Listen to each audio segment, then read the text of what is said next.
bonjour à tous. Eh bien écoutez, on va commencer. Aujourd'hui, je vais vous présenter des investigations autour des micro-front-end.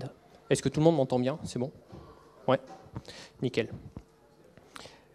Je vais commencer par me présenter. Donc moi, je suis Sébastien Odo. Je travaille chez Hippon Technologies depuis 6 ans maintenant. Je travaille à Bordeaux, donc ça fait une petite trotte pour venir vous voir et je suis très content d'être là. Je remercie le DevFest de m'avoir fait confiance pour donner cette conférence. Je travaille essentiellement sur des technologies front-end depuis que je travaille en fait. J'ai une bonne expertise en Angular et ces dernières années, je me suis intéressé à tout ce qui est micro-front-end et donc je vais vous faire une restitution un peu de cet environnement-là. Avant d'aller plus loin, j'aimerais vous connaître, vous, un peu aussi. Qui c'est qui, dans la salle, a l'habitude de travailler sur du front? D'accord. Et qui connaît bien Angular ou Ok, ça marche. Je vous présente rapidement la boîte pour laquelle je travaille. Donc c'est Hippon, ils sont sponsors du DevFest. C'est une boîte qui grossit rapidement, qui recrute comme tant d'autres cabinets de conseil. On vise à être 1000 en 2024 pendant les Jeux Olympiques. Hippon, ça vient du judo, tout simplement. Donc on est très orienté sport. On a des agences un peu partout en France, à Bordeaux, donc comme je l'ai dit, d'où je viens, à Paris évidemment, mais plus généralement dans toutes les villes de France. Et on en a ouvert une à Strasbourg récemment, il y a 1 an à peu près. Donc si ça vous chante, vous pouvez aller leur faire coucou. Ils ont un stand en bas d'ailleurs.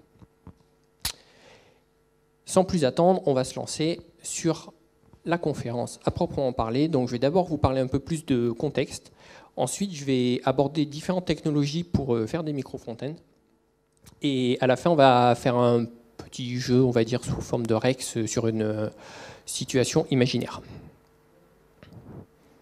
Donc le contexte, tout d'abord. Quand vous développez votre application, au bout d'un moment, votre application, si votre projet se porte bien, elle va inévitablement grossir parce que vous rajoutez des fonctionnalités, etc.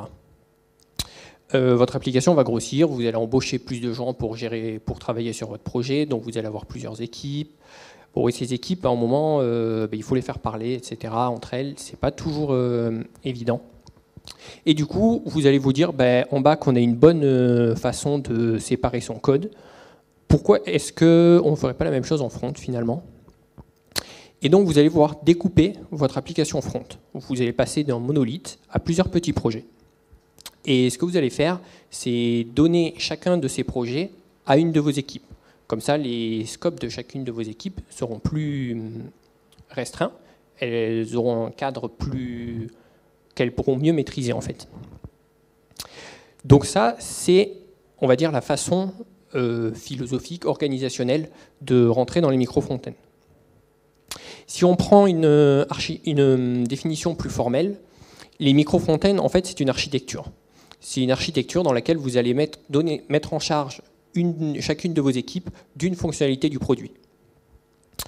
Donc vous allez éclater en fait votre projet en différents modules dont chaque équipe aura la charge.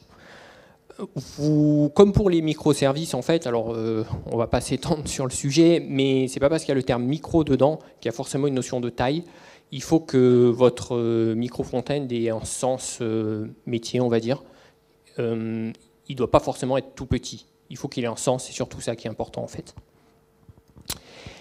Alors vous allez vous demander après comment on fait finalement pour mettre en place tous ces mécanismes-là. Il y a quelques mots barbares ici qui commencent à apparaître parce que vous allez vouloir assembler différentes technologies entre elles. Vous allez vouloir mélanger différents frameworks entre eux potentiellement. Et donc tout ça, c'est pas évident. Et on va rentrer dans le vif du sujet. Pour ça, on va commencer par un joli schéma. Donc là, j'ai pris en exemple le site de Hippon Technologies pour illustrer ce que je vais vous expliquer. Donc sur cette page, c'est une page relativement classique. Alors on ne voit pas super bien, mais vous avez l'idée. En gros, vous avez une grande page avec un menu tout en haut qui permet de naviguer sur différentes sections du site. Et en dessous, vous avez justement ces différentes sections. Donc on va introduire un peu de vocabulaire. Le premier terme, c'est l'application Shell. Alors, il y a différents noms que vous trouverez dans la littérature. il y a différents termes qui sont employés, il n'y a pas encore de terme qui ressort, certains appellent ça un wrapper, d'autres un holder, main container, bref. Vous l'avez compris, celle-ci, ça va être vraiment la racine qui va encapsuler tout le reste, toutes vos autres applications. Ensuite, vous avez la notion de sous-application. Celle-ci, c'est ce qu'on va retrouver donc sur le schéma en vert. Ça va être par exemple, alors je suis désolé, on ne lit pas très bien, mais en haut, vous voyez, il y a carrière, success stories, news. Ici, on est sur la page news. Ça va être ce qu'on va appeler justement un micro, enfin, qui peut être un micro front-end. On sent que c'est quelque chose qui a une cohérence à soi. Toute la page des news, finalement, ça a une logique en elle-même, une logique métier. Donc, ça fait sens de la découper. La sous-application, elle va avoir une notion de routing. Vous allez pouvoir naviguer entre les différentes actualités du site. Elle va pouvoir fonctionner de manière indépendante. A priori, si vous sortez l'application news du site, ce ne serait pas complètement aberrant. À côté de ça, vous allez avoir des composants. Les composants, c'est les sections de pages. Ça va être des plus petites portions de pages, donc c'est ce qu'on retrouve là en rouge, par exemple. Ça va être souvent beaucoup plus réutilisable. Ils ont beaucoup moins de sens tout seuls, parce qu'ils ont besoin de contexte pour fonctionner. On retrouve justement on trouve cette notion de coupling, le couplage en fait. Donc quand vous avez un composant, vous avez un couplage fort, parce que le composant, il a besoin de contexte externe pour fonctionner, là où une sous-application a un couplage faible, parce qu'elle peut potentiellement s'exécuter toute seule. A priori, elle a suffisamment d'informations pour avoir son propre cycle de vie. Et enfin, je l'ai mis là, ça n'a pas vraiment de rapport avec les micro-front-end, mais beaucoup de gens se posent la question, donc autant éclaircir le sujet immédiatement. Vous avez des possibilités de librairies. Donc les librairies, comme les composants, en général, vous avez un couplage fort, parce que les librairies ont besoin de contexte externe pour s'instancier, vous allez leur passer des paramètres, etc.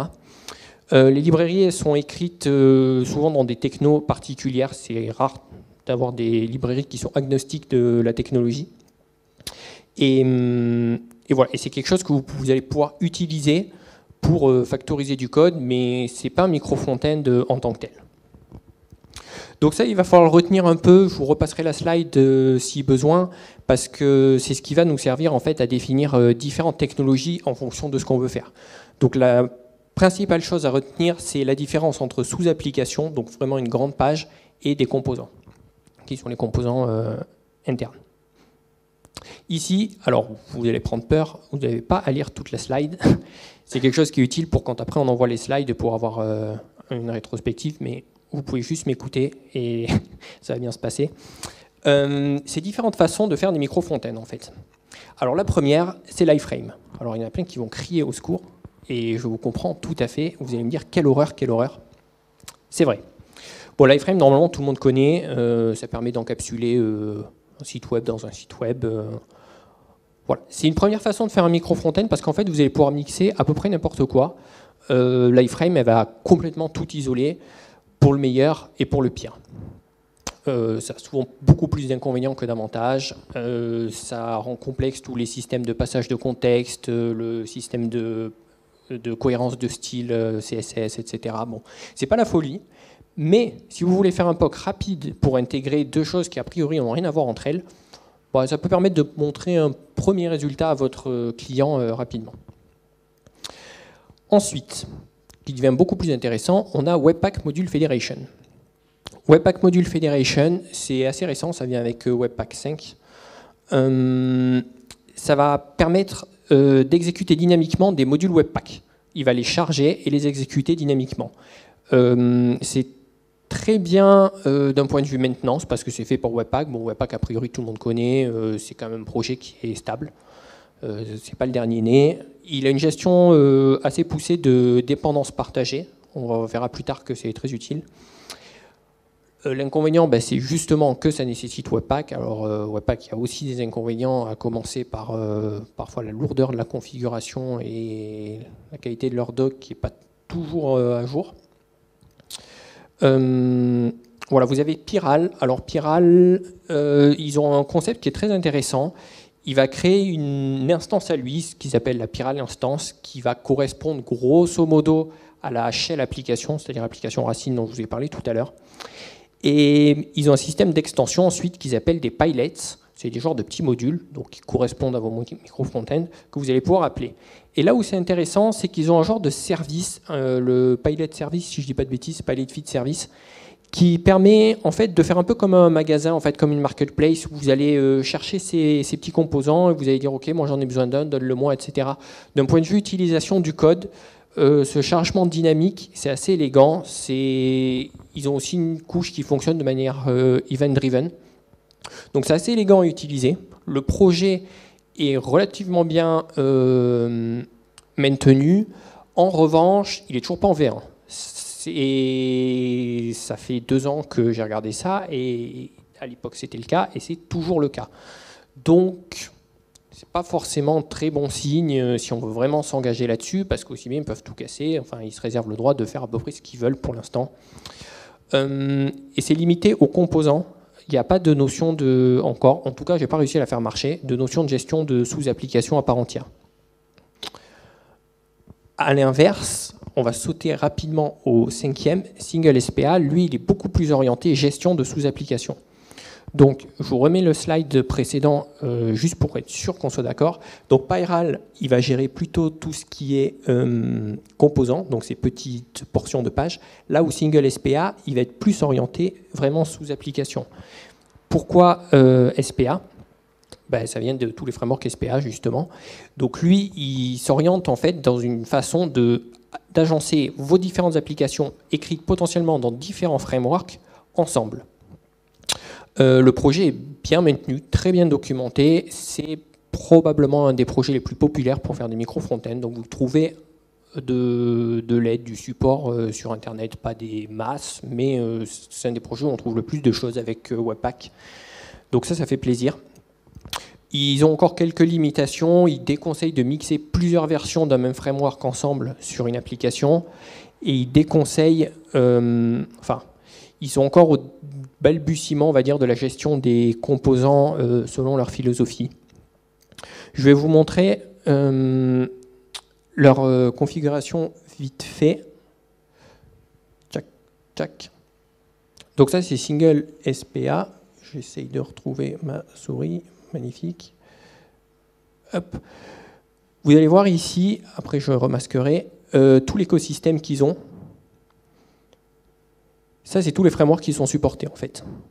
Donc vous avez les trois plus populaires en haut. Et en fait, à la fin, vous avez un peu tout ce que vous voulez. Donc ça, c'est génial. Parce que, normalement, enfin, à moins de faire un truc vraiment fou, votre technologie va être supportée par Single SPA. Il faut savoir quand même que ces adapteurs sont écrits, le projet est open source, et sont écrits par des volontaires, on va dire, comme un peu partout dans l'open source. Et donc, il y a des adapteurs qui sont mieux conçus que d'autres, qui sont plus rapidement mis à jour quand Single SPA évolue. Globalement, si vous partez sur un framework populaire, ça marchera mieux. Pour vous donner un tout petit exemple de code, hop. Pour enregistrer une application, en fait, c'est pas très compliqué. Vous allez donner un nom à votre application, donc ici, ils l'ont appelé app1 par exemple, peu importe. Vous allez lui donner le bundle où elle est hébergée, donc là, en l'occurrence, elle est en local, mais ça pourrait être un appel serveur, etc. Et là, vous avez le petit ActiveWhen, et ça, c'est une route. Donc en gros, quand Single SPA va rencontrer cette URL dans votre navigateur, il va charger automatiquement ce bundle JS et vous l'affichez. Vous pouvez même lui passer des propriétés si vous le souhaitez. Voilà. C'est vraiment un exemple de configuration minimale, mais ça vous montre un peu sa philosophie. Il détecte ça par URL, en fait, et derrière, il va avoir tout un système pour monter, démonter l'application en fonction de ce que fait votre utilisateur. La dernière techno qu'on a... Aïe, du coup, j'ai perdu... ça va être les Web Components. Alors, je vais vous montrer ça avant. Les Web Components, c'est un standard JS que, a priori, tout le monde connaît. Et vous avez une page qui s'appelle Custom Element Everywhere.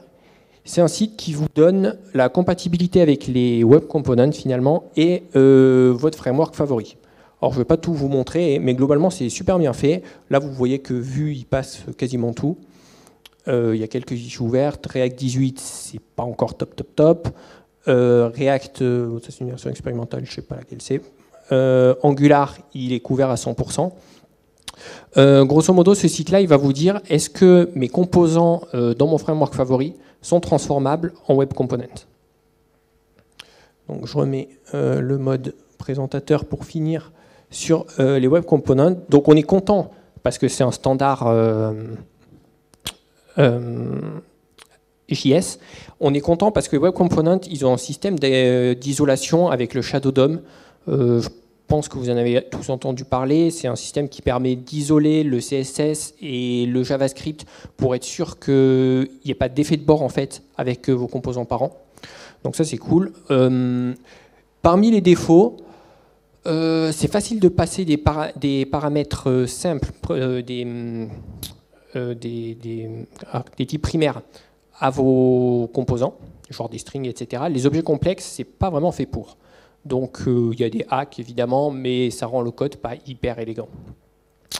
Et l'autre problème, c'est qu'en fait, pour fonctionner, donc vous allez transformer votre composant en un web component, mais pour ça, vous allez avoir besoin du framework, d'une grosse partie de votre framework. Donc si vous avez deux composants Angular que vous souhaitez transformer en web component, et bien, ces deux web components-là vont embarquer une grosse partie du framework Angular dedans. Donc ça vous fait potentiellement des bundles JS assez gros pour finalement une portion de page qui n'est pas si grosse que ça.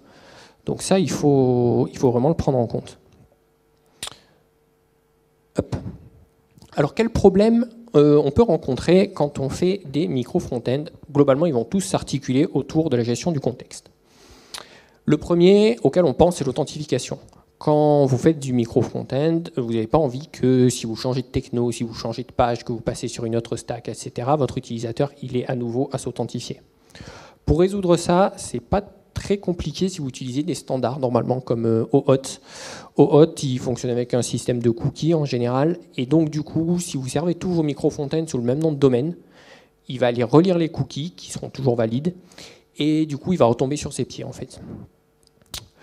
Vous allez avoir des problèmes avec les librairies globales. Il y a jQuery qui est très connu, que personne n'a envie d'utiliser, mais qui malheureusement est encore utilisé pour différentes raisons, parfois dans des librairies que vous allez importer, etc. Ça, c'est problématique, parce que si vous chargez votre librairie dans un micro-front-end, jQuery, c'est le cas d'autres librairies, ils vont modifier directement l'objet window. Ils vont affecter une variable $, dans le cas de jQuery, à window, pour faire tout leur micmac. Et si vous avez un autre micro-front-end qui charge aussi jQuery, mais dans une version différente, en fait, les deux variables $ vont s'écraser. Et là, je ne vous raconte pas le bordel. Pour faire ça, il y a différentes façons de le faire. Webpack, ils ont Webpack External qui permet ça et qui va vous permettre de gérer et un peu de choisir à un moment la version que vous voulez faire ou que vous voulez utiliser. SingleSPA propose son truc aussi, leaked variable, ça s'appelle. Alors eux, ils fonctionnent sur un mécanisme différent en proposant de charger et décharger la librairie dynamiquement en fonction du micro-front-end dans lequel vous vous trouvez. La meilleure façon de faire, c'est aussi la documentation quand même, et de dire un peu à tous vos contributeurs, bon, essayez de vous mettre d'accord quand même et de ne pas trop faire n'importe quoi entre les différentes versions de librairie. Vous avez le passage de paramètres qui peut être un peu tricky. Si vous savez exactement quel micro-front-end vous allez instancier et quel paramètre il attend, vous pouvez tout écrire en dur, ça va bien se passer. Mais parfois, vous ne savez pas. Vous ne savez pas si à cet endroit de la page, si je reprends l'exemple de tout à l'heure, de Hippon, par exemple, vous pouvez avoir un cas de besoin où à la place de ce composant rouge, là, vous ne savez pas exactement dans votre cas métier quel composant vous allez mettre, donc quel paramètre il va attendre. Là, il va falloir développer un petit système pour avoir des nommages de paramètres dynamiques. Et pareil, ça va passer par beaucoup de documentation en fait, pour que vos contributeurs puissent s'en accommoder. Et enfin, on a la gestion du style. Alors la gestion du style, c'est potentiellement bien embêtant aussi, et c'est pour ça qu'il y a une slide dédiée. Pareil, vous n'êtes pas obligé de tout lire, vous ne devez pas tout lire. Je vais vous expliquer les deux choix qui s'offrent à vous. Grosso modo, on est tous d'accord pour dire que quand vous allez livrer votre application au client, vous avez envie que vos micro-front-end aient tous la même allure, pour que le client ne soit pas dépaysé et pour que ça respecte la charte graphique de votre entreprise. Pour ça, vous avez deux solutions. La première solution, vous dites, j'importe la librairie de style. Ça va être votre design system, si vous l'avez, une librairie dans laquelle vous factorisez votre style. Ça peut être tout simplement Bootstrap, peu importe. Vous l'importez au niveau de l'application parent. Et ensuite, tous vos micro-front-end en dessous, donc c'est ce qu'on voit sur le premier schéma, vont tirer bénéfice de cette librairie juste en l'utilisant. Donc ça, c'est pratique parce que vous êtes sûr que votre UI va être consistante à travers tous vos micro-fontaines. S'il y a un petit changement qui est fait dans le design system, que vous changez la couleur d'un bouton, que vous changez le bleu, la charte graphique, des choses comme ça va être répercuté partout. Donc ça, c'est cool. En revanche, s'il y a un breaking change, là, vous êtes bien embêté parce que vous devez mettre à jour tous vos micro-fontaines. Par exemple, Angular, à un moment, ils peuvent pas Angular, pardon, Bootstrap, à un moment, ils peuvent renommer une classe quand vous passez de Bootstrap 4 à Bootstrap 5. Et là, si vous ne vous alignez pas tous ensemble en même temps dans vos devs lors de votre release, en fait, il y en a qui vont toujours fonctionner avec la classe nommée précédemment, et du coup, ça va casser. Un petit inconvénient, quand vous êtes en mode dev, vous allez devoir trouver une solution pour vous importer la librairie manuellement, pour que quand vous développez, vous ayez un site qui ressemble à quelque chose. Vous avez la deuxième solution, qui consiste, donc c'est celle de droite, à importer la librairie de style dans chacun de vos micro-fontaines. Donc là, vous vous affranchissez de tous les problèmes inhérents au breaking change, puisque c'est vous qui contrôlez la montée de version. C'est votre équipe qui va faire la montée de version quand elle veut. Au pire des cas, votre site aura toujours à certains endroits une allure de vieux design, ce qui n'est pas top, mais qui aura l'avantage de fonctionner. Vous n'avez pas de problème en dev pour gérer les dépendances, puisqu'elles sont directement incluses dedans. Le problème, c'est que votre UI ne sera pas toujours aussi à jour. Vous allez devoir motiver les équipes à faire les montées de version, sinon votre design il risquera d'être un peu erratique. Et un autre problème aussi, c'est que les règles CSS, c'est pratique de les ajouter dans le DOM, c'est beaucoup moins pratique de les enlever. Quand vous chargez des feuilles de style CSS, c'est facile de les importer, c'est beaucoup plus difficile de les décharger. Donc des effets de bord que vous pouvez avoir, c'est que si votre utilisateur navigue régulièrement sur la même page, sur le même micro-fontaine, qui s'en va, qui revient, à chaque fois la librairie risque d'être rajoutée au DOM. Dans le pire des cas, au bout d'un moment, ça peut faire des problèmes de performance. Dans certains cas, ça peut avoir des conflits de règles, même si normalement c'est bien géré. Donc il faut trouver un mécanisme pour décharger le CSS à peu près proprement quand vous déchargez votre application micro-fontaine. Il y a des frameworks comme SingleSPA qui proposent des solutions pour faire ça. Et sinon, faut le gérer un peu à la main. Voilà pour le style. Maintenant, on va se mettre dans l'esprit d'une entreprise qui s'appelle LetStream. Et on va se dire, OK, qu'est-ce que LetStream a fait par rapport aux micro-fontaines, par rapport à leurs besoins. Alors, je suis désolé, je relance juste en mode présentateur.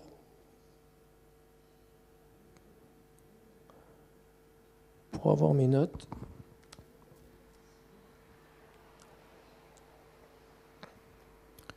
Hop. Donc, LetStream, c'est une entreprise, ils ont différentes équipes qui travaillent ensemble, qui sont par contre réparties un peu partout. Ils ont même des équipes qui sont externes à l'entreprise. Donc vous imaginez bien que c'est difficile à gérer quand même. Ils veulent aussi livrer différentes versions de leur projet.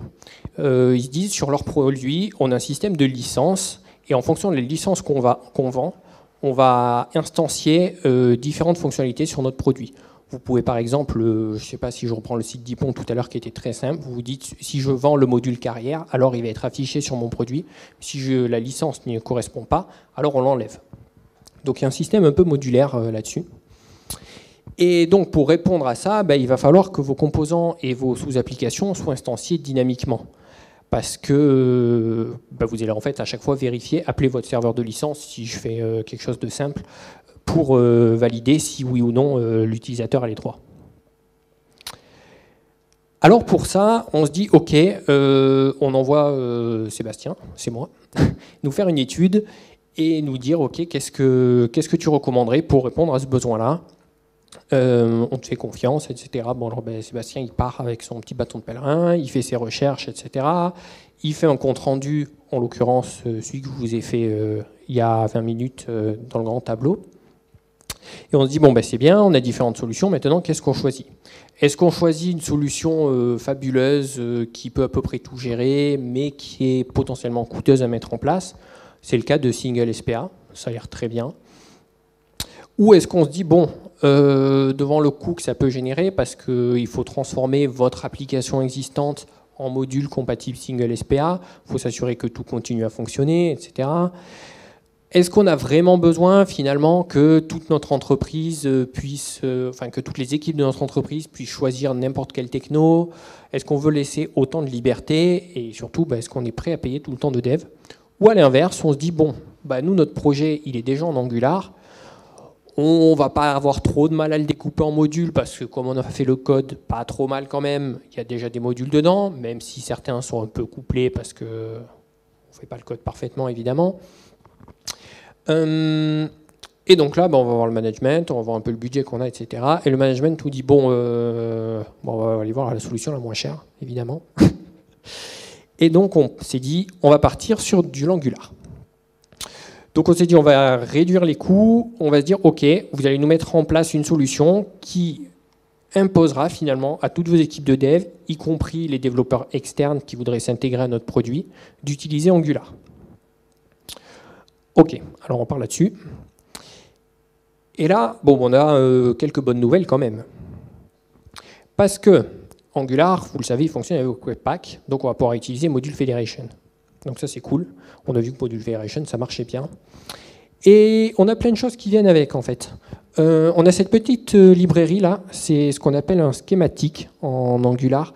C'est un genre de programme, de script que vous allez lancer sur votre projet et qui va transformer votre projet en projet compatible micro-frontend pour Webpack Module Federation. C'est cool. Grosso modo, ça vous change la config Webpack, ça vous fait quelques transformations automatiques dans le code. Ça ne garantit pas que tout va marcher du premier coup, il ne faut pas rêver. Après, vous aurez à tester et tout, mais ça fait une bonne partie du boulot. Donc ça, on est content. Et on a une autre lib qui s'appelle NG Dynamic Component, qui pour le coup n'a rien à voir avec Angular, c'est l'open source, qui permet de charger dynamiquement des composants sur votre page. Vous lui passez en entrée un paramètre qui est la classe de votre composant instancié. Par exemple, si vous avez le composant article pour tout à l'heure, vous allez lui passer en entrée article. Vous avez quelques autres paramètres à cette librairie comme les inputs et les outputs de votre composant déjà. Bref, et ça va pouvoir vous permettre de faire du chargement dynamique de composants au sein de vos pages. Si je reprends l'exemple de licence, si le mec il n'a pas payé pour avoir ce composant-là, soit on n'affiche rien et on met un petit message au milieu du style acheter une licence, mais c'est pas très joli, soit il affiche le composant pour lequel il a payé. Donc ça c'est réduit évidemment en Angular et éventuellement d'autres cas triviaux. Par cas triviaux, j'entends le fait où vous autoriseriez la possibilité de mettre une iframe au milieu pour gérer un cas qui est pas du tout gérable autrement en fait. Un cas où vous voudriez rediriger vers une application externe parce que vous n'avez pas encore le temps d'intégrer proprement cette application externe chez vous. Voilà. Mais alors quand vous allez faire ça, vous allez avoir des problèmes. Ça, c'est différents points d'attention que j'ai pu répertorier en faisant différentes mises en œuvre qui sont liées à Angular, encore je précise. Je suis persuadé que dans les autres technos, il y en a aussi, j'ai juste pas pris le temps d'investiguer. Donc pour tous ceux qui connaissent Angular, voici les choses que vous pouvez retenir. Pour tous les autres, je suis désolé. La première, c'est la version d'Angular. Bon, ça c'est facile a priori, il faut être en version 12. Parce que le système de micro-front-end fonctionne à partir d'Angular 12. Voilà, pareil pour Webpack 5. Ça, normalement, c'est pas trop compliqué à gérer. La suite, c'est les services singleton. Si vous voulez vraiment un singleton à travers tous vos micro-front-end, c'est un peu chaud. C'est un peu chaud. Angular, normalement, gère ça bien quand c'est dans des modules qui sont au sein d'une même application. Mais quand vous voulez le partager, soit dans des librairies, soit dans des micro-front-end donc à côté, parfois ça ne fonctionne pas très bien parce qu'il en instancie quand même plusieurs. Donc il faut faire attention, voire faire un code custom pour s'assurer que votre service soit bien en singleton. Un gros problème que vous allez avoir, c'est que quand vous transformez votre module classique, on va dire, en module micro-front-end, vous n'allez pas avoir d'app initializer. Puisqu'en fait, le schematics d'Angular, il va vous créer un module, on va dire classique, comme serait un module de librairie finalement. Et l'app initializer, lui, n'est disponible que sur une application, sur un projet de type application en Angular. Donc, il va falloir trouver des solutions pour contourner ça. Ça peut passer par un un composant qui fait du loading et qui fait les appels serveurs que vous feriez dans l'app initializer et qui met une page d'attente pendant ce temps et qui ensuite redirige sur vraiment ce que vous vouliez afficher. Ça peut être une solution. Un autre souci, toujours avec ces modules, c'est le passage de paramètres. Les modules en Angular n'acceptent que des paramètres synchrones. Vous pouvez passer que des valeurs que vous avez déjà quelque part dans votre code. Vous n'avez pas le droit de passer des paramètres asynchrones, donc de faire un appel serveur dans vos paramètres de module, par exemple dans la méthode forRoot ou des choses comme ça. Ça, c'est un peu embêtant aussi. Donc pareil, il va falloir trouver des contournements un peu dans le même style que les app initializers. D'autres choses que vous allez devoir faire, c'est la configuration du routeur. Il va falloir la modifier pour deux raisons. La première qui semble évidente, c'est le conflit d'URL qui est en dessous, parce que si vous avez deux équipes qui développent deux applications et qui manquent de peau tombent sur le même URL, ça ne va pas le faire, évidemment. L'autre raison, c'est pour que votre application fonctionne à la fois en mode standalone, donc quand vous allez la tester et la développer au quotidien, et quand elle sera intégrée dans son architecture micro-front-end plus large. En général, elle ne va pas être exposée forcément à la racine du projet. Et ça, Angular, c'est quelque chose qu'il n'aime pas trop. Globalement, Angular est un framework qui aime bien tout contrôler. Et quand on est dans un cadre de micro-front-end, on enlève du contrôle en fait au framework parce qu'on veut reprendre la main sur certaines choses. Et donc dans ce genre de problème de contrôle, il y a aussi la gestion des assets publics. Par défaut, Angular s'attend à ce que les assets soient à la racine du projet de votre application, enfin aux routes URL sur laquelle est exposée votre application. Et dans le cas où vous transformez en micro-front-end, ce ne sera jamais le cas, parce que si on prend l'exemple encore d'une fois du site d'Ypon, on avait l'URL /news, en fait les assets des news, vous avez envie d'aller les chercher au niveau /news et non pas à la racine ypon.fr. Donc pour ça, il y a un peu de configuration à faire, c'est pas très compliqué, il faut juste le savoir pour qu'il aille chercher les assets au bon endroit. Voilà pour Angular. À terme, chez Let's Dream, ce qu'ils aimeraient faire, c'est carrément un système de marketplace, un peu comme vous avez sur VS Code, où vous choisissez vos plugins, que vous les rajoutez, etc. etc.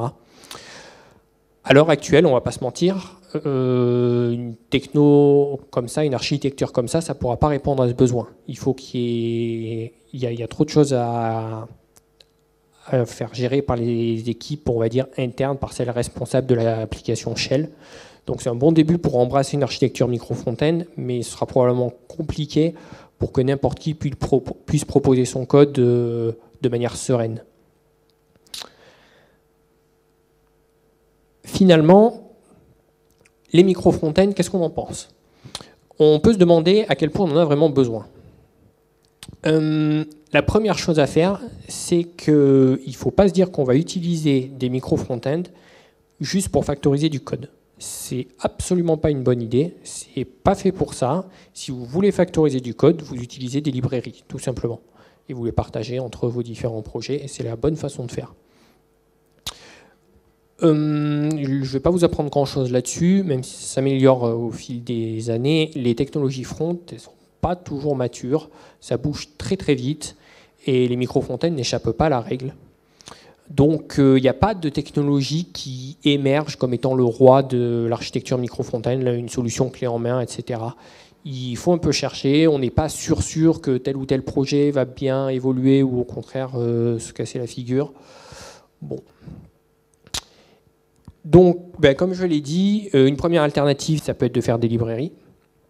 Une autre alternative, ça peut être d'exposer vos applications de manière complètement indépendante. Vous prenez un petit Nginx qui tourne, qui vous dit sur telle URL je charge telle image Docker, sur telle URL je charge telle image Docker, etc. Ça ne va pas être du micro-front-end à proprement parler.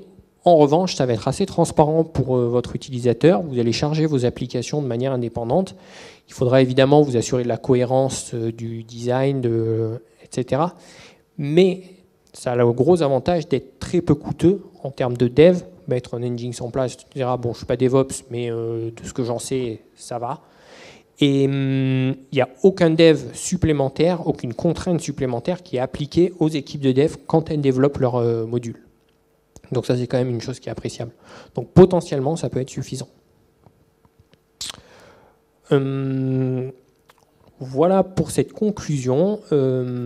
On va pouvoir passer à une étape de discussion et de questions si vous en avez. Merci de m'avoir écouté.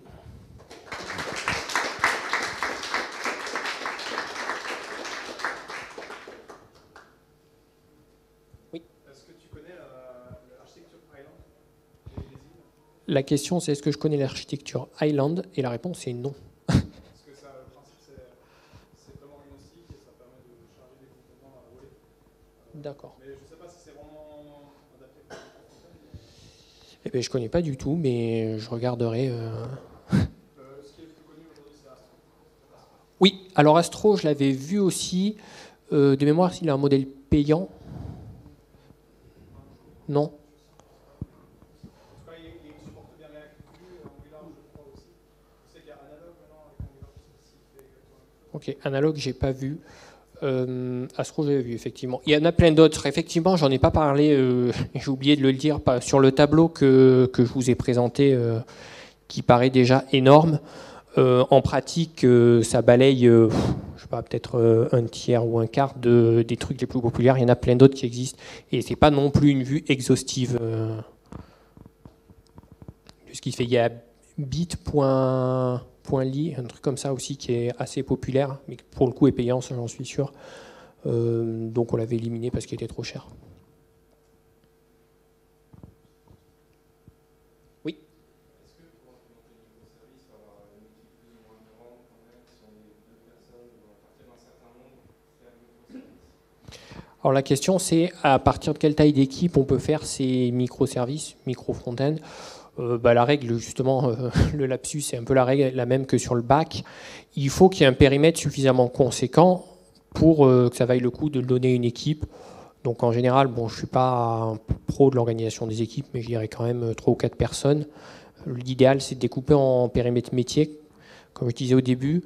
Il faut aussi que ça vaille le coup, COIT, de faire cette architecture-là. Parce que les monolithes, malgré toutes les critiques qu'on peut leur faire, ont quand même aussi des avantages.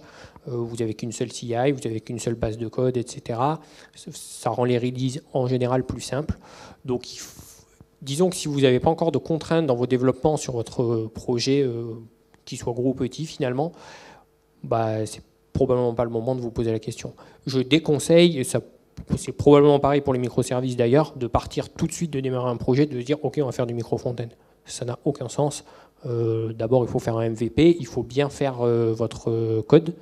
Et après, le découpage viendra, je ne vais pas dire de lui-même, mais il sera aisé. Si vos modules métiers sont bien séparés dans l'application, si votre code est bien séparé, qu'il n'y a pas de couplage fort entre vos modules, etc., ça devrait bien se passer à la fin pour faire une transformation en micro-front-end. Ouais. Par rapport aux modifications utilisées par Webpack ou par Angular, est-ce que tu sais si dans Angular 15, ce sera déjà inclus dans le modèle framework Angular par défaut? Aucune idée pour Angular 15. J'ai un peu arrêté de suivre les nouveautés d'Angular depuis l'année dernière parce que je suis passé sur du React. Donc, je peux pas répondre pour ça, désolé.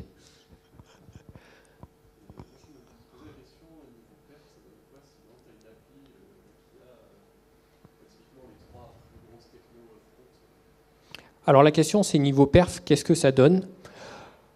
En pratique, ça va. Donc si on prend l'exemple où on voudrait mélanger les 3 plus grosses applications, ça va dépendre surtout comment on le fait. Si on se dit que sur telle URL, on lance l'application Angular, si sur telle URL, on lance l'application React, et sur une 3e URL, on lance l'application Vue, là, ça va globalement bien se passer si votre application n'est pas trop lourde. Le fait de décharger l'application, grosso modo, c'est équivalent à un temps de boot d'une application classique. Donc, on peut se dire a priori que c'est acceptable pour l'utilisateur parce que si vous avez bien découpé votre truc, si vous changez de page, c'est qu'il y a suffisamment de context switching pour que l'utilisateur comprenne qu'il y a un peu de temps de chargement. S'il ne le comprend pas, c'est peut-être que vous avez découpé trop tôt. En revanche, si vous mêlez différents frameworks directement au sein d'une même page, là, les perfs, ça peut être compliqué s'il y en a beaucoup.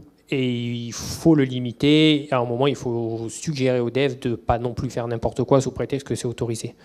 Il faut mettre des règles en place, je pense. Ouais, ça peut prendre du temps. Une solution qu'on avait mis en place malheureusement parce qu'on avait des contraintes, etc., c'était de mettre tout simplement loader sur certaines parties qu'on n'avait pas le choix de charger et du coup on différait un peu le chargement pour pas charger. Parce qu'un truc que vous pouvez avoir aussi qu'on a rencontré, c'est carrément de planter l'onglet du navigateur. Vous savez, enfin je sais pas si je pense que beaucoup de monde utilisait Chrome où vous prenez une pop-up, ce site met trop de temps à répondre. Bon, évidemment là vous n'avez pas envie d'avoir ça, quoi. Et je pense qu'on va arrêter là parce que nous sommes à la fin du temps. Merci à tous.